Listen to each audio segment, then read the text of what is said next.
Beginning. The human who shouldn't have been there.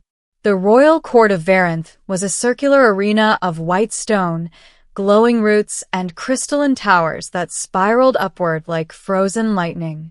The moment our delegation arrived, thousands of aliens bowed. All except me. Humans bowed differently, and I'd always been uncomfortable with the whole thing. Commander Ethan Hale, the chief diplomat, whispered sharply, "Bow now." But it was too late. Princess Lyra had already noticed. Her eyes, silver, glowing faintly like twin moons, locked onto mine with startling intensity. She didn't glare. She didn't frown. She looked curious. And that was worse. A being who could command starfleets with a whisper now studied the one human who didn't bow. A ripple ran through the court. Dozens of nobles hissed. I heard whispers. "The human is disrespectful. Arrest him.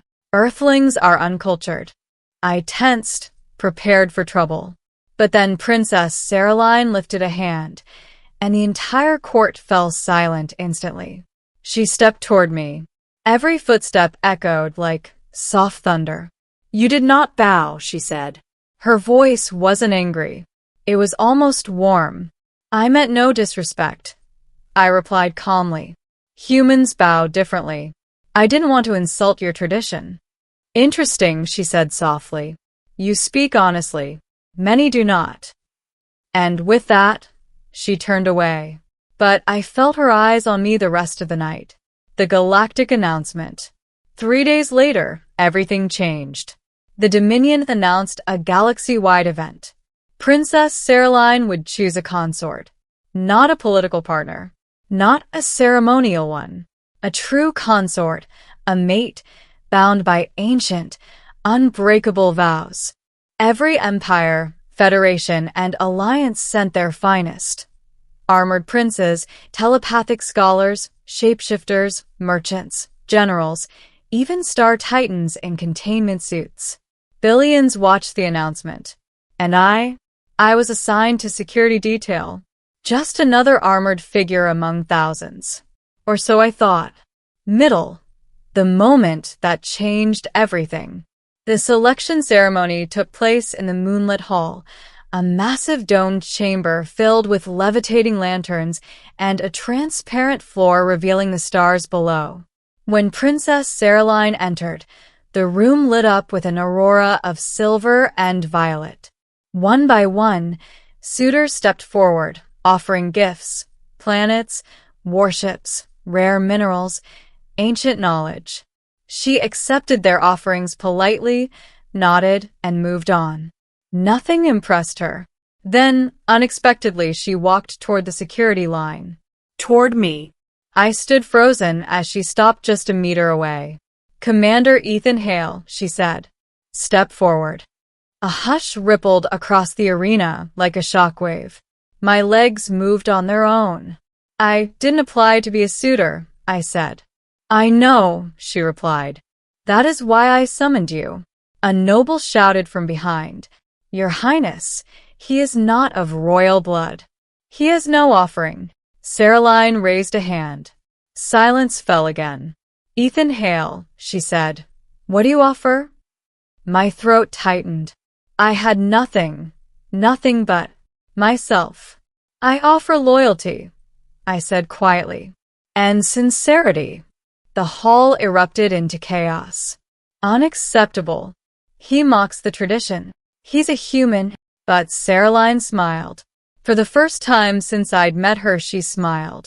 "A rare gift," she said, "and one no other has given me." I felt the world tilt.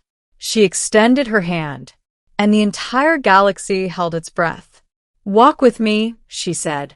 "The private gardens." She led me through crystalline corridors into the luminescent gardens of Varanth.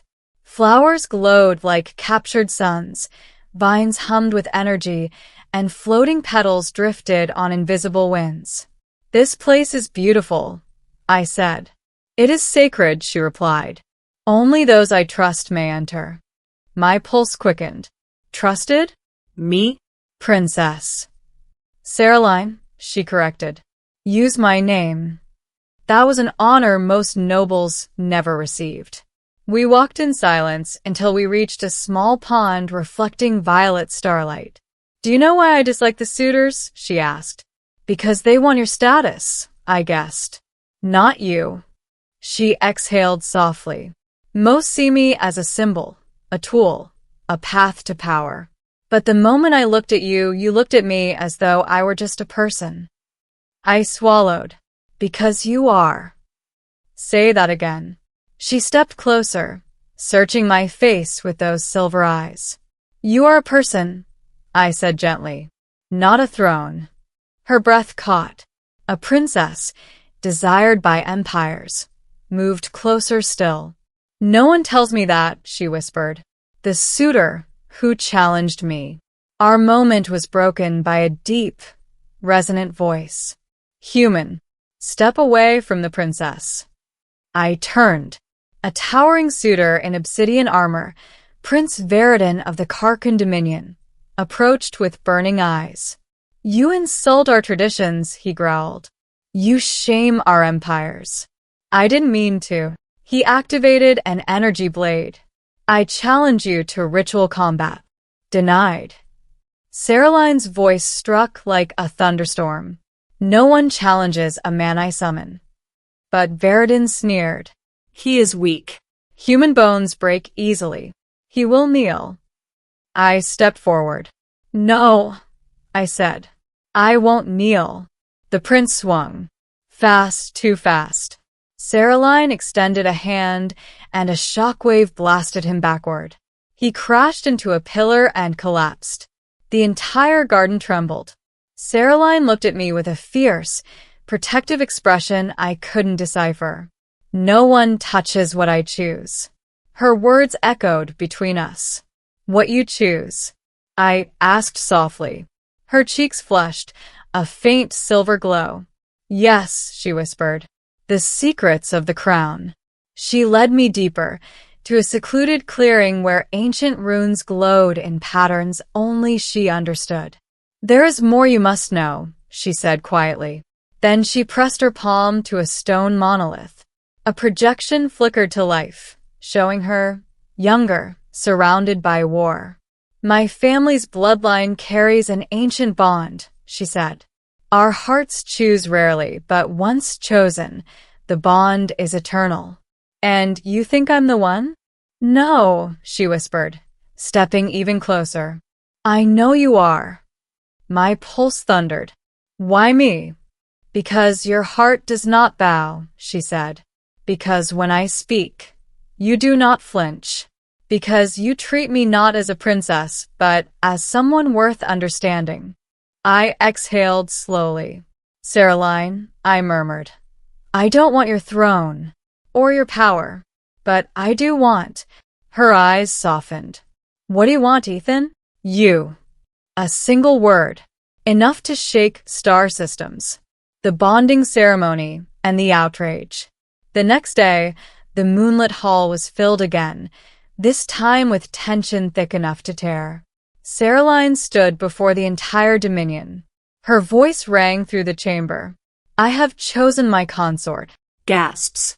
Shouts. Silence. Saraline raised her hand and pointed to me. A human. A common soldier. Chaos erupted instantly. He is unworthy. He cannot bear the crown. A human cannot rule us. The council demanded she reconsider.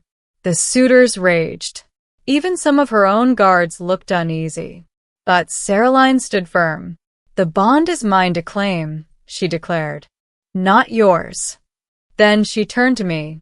Ethan Hale, she said, voice strong, step forward. My heart pounded. I walked to her side. Her hand reached for mine, soft, warm, trembling slightly. She squeezed, and then said loudly, This is my choice. The ending, the moment the galaxy changed. A final test remained. The bondstone pulsed with ancient power. If she truly chose me, it would glow. If not, it would shatter, and the backlash could kill us both. Caroline looked into my eyes. Ethan, she whispered, if your heart holds fear, step back now. I stepped closer. No fear, I said. Not when I'm with you. Her breath trembled. A tear formed, silver and bright. Together, we placed our hands upon the bondstone. At first, nothing. Then, a blinding explosion of light shot upward like a newborn star. The runes ignited. The air trembled. The hall shook. Gasps. Screams. Awe. The bondstone didn't shatter. It didn't crack. It glowed, brilliant, radiant, eternal, with the color of merging souls. The galaxy had its answer. Caroline exhaled shakily and leaned against me, overwhelmed. It chose us, she whispered. No, I said softly. We chose each other. The council fell silent. The suitors bowed. Billions watched the broadcast across the stars. And then the chant began. Long live the princess. Long live the human consort. Long live the bonded pair. Caroline looked up at me. Ethan, from this moment forward, you are no longer just a human soldier. I raised an eyebrow. Then what am I? She smiled, the most beautiful smile I had ever seen. My chosen one, she whispered. My partner. My equal. My future king.